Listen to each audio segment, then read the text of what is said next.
మొదటిగా దేవాతి దేవునికి వందనాలు. ఈ వాగ్దానాలను వింటున్నటువంటి ప్రతి ఒక్కరికి ప్రభువైన యేసుక్రీస్తు నామంలో మా శుభాలు వందనాలు తెలియపరుస్తూ ఉన్నాను.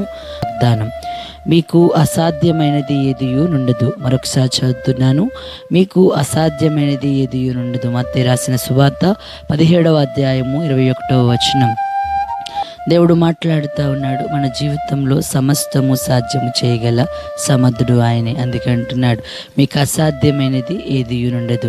ఏ లోకంలో ఉన్న వారిపై కాదు కానీ దేవునిపై నీవు ఆనుకుని నీవు ప్రార్థించి ఏ పనైనా ప్రారంభించినప్పుడు దేవుడు దానిని సఫలము చేయగల సమర్థుడు. కనుక ఈ లోకంలో నువ్వు ఎలాంటి పని చేసినప్పటికీ దేవునికి ఇష్టమైన పని చేస్తూ దేవునికి ఇష్టలుగా జీవిస్తూ ప్రభు యొక్క ప్రేమను పొందుకుంటూ ఉంటే దేవుడు మనకి అన్ని సమస్తము సాధ్యం చేయగలడు. అందుకే అంటున్నాడు, మీకు అసాధ్యమైనది ఏది నుండదు అని దేవుని వాక్యము సెలవిస్తూ ఉంది. కనుక ఈ దినము దేవుడు మీ పట్ల సమస్తము సాధ్యం చేసి మీరు అనుకున్న ప్రతి కార్యము దేవుడు సఫలపరచునుగాక.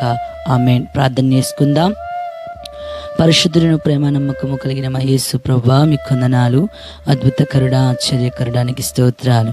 అవును ప్రభువా, నువ్వు సమస్తము సాధ్యము చేయగల సమర్థుడవు. నిజమే ప్రభువా, మా పట్ల ఏ కార్యమైన నీవు తప్ప వేరొకరు చేసేవారు లేరు.